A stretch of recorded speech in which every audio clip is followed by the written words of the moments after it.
আসসালামু আলাইকুম ওয়া রাহমাতুল্লাহি ওয়া বারাকাতুহু ইন্নাল হামদুলিল্লাহি ওয়া সলাতু ওয়াসসালামু আলা রাসূলিল্লাহ আম্মা বা'দ। প্রিয় দর্শক শ্রোতা ভাই বোন, অনেক দিন হয়ে গেছে ভিডিও দিতে পারি নাই, তো সূরা ফিল শিক্ষা বাংলা নিয়মিত এখন থেকে ইনশাআল্লাহ দেওয়ার চেষ্টা করব। তবে আপনারা লাইক কমেন্ট এবং শেয়ার করবেন, কমেন্ট করবেন বিশেষ করে, তাহলে আমি ভিডিও দিতে অনেক কি হবে। ওকে, আমরা সূরা ফিল মশক করব ইনশাআল্লাহ তাআলা, শব্দ শব্দে ভেঙে ভেঙে তাদবির সহকারে। তো চলুন শুরু করে দিই।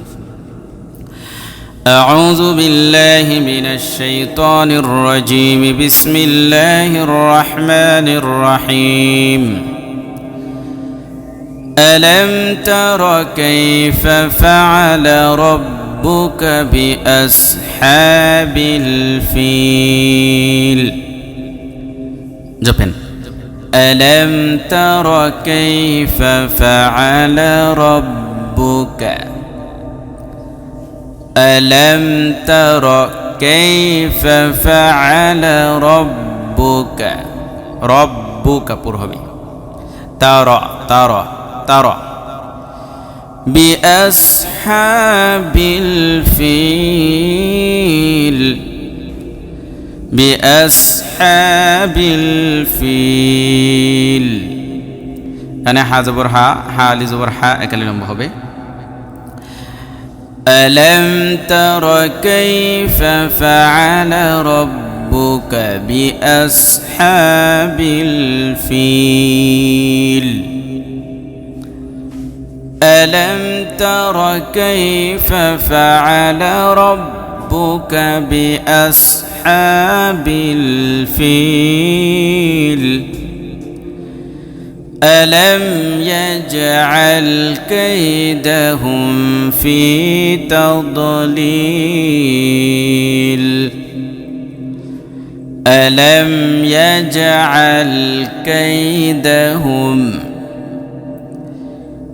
ألم يجعل كيدهم এখানে কোনো লম্বা হবে না, সব মানে তাড়াতাড়ি হবে। في تضليل في এখানে জেরের বাম পাশে জজম আলাই আমাদের হরফে কালিফ টান। في في تضليل এখানে জেরের বাম পাশে জজম আলাই আমাদের হরফে কালিফ টান। মদের হরফের পরে লামে ওয়াকফ করব, এই জন্য এই মোটটা তিনারি লম্বা হবে। লিল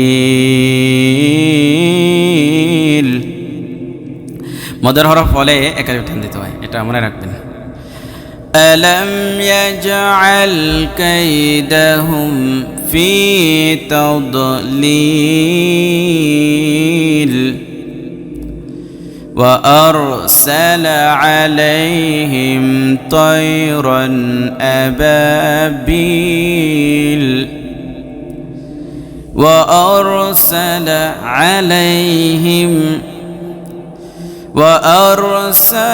عليهم طيرا أبابيل طيرا أبابيل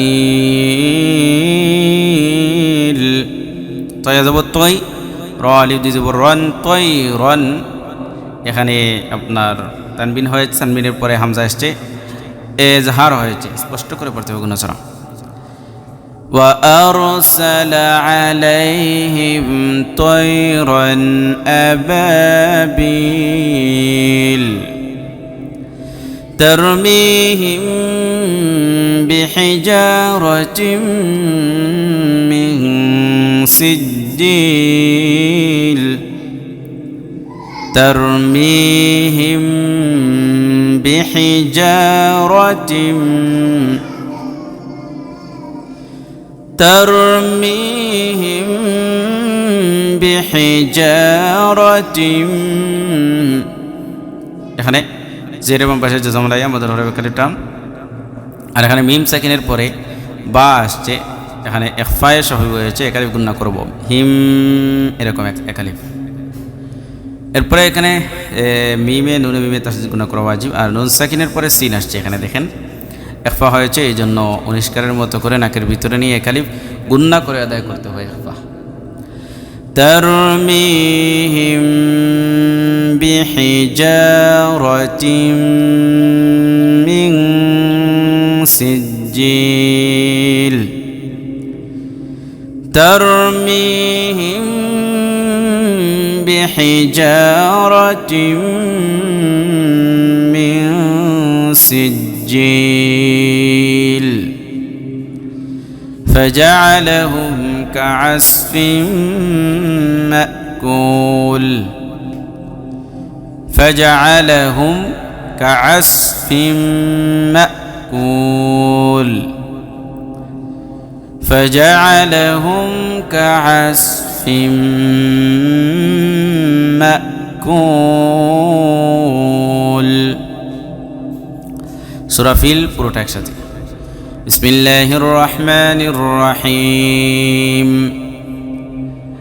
ألم تر كيف فعل ربك بأصحاب الفيل ألم يجعل كيدهم في تضليل وأرسل عليهم طيرا أبابيل ترميهم بحجارة من سجيل فجعلهم كعصف مأكول সদাকাল্লাহুল আযীম। তো প্রিয় দর্শক, আজকের ভিডিওটি এখানে শেষ করছি।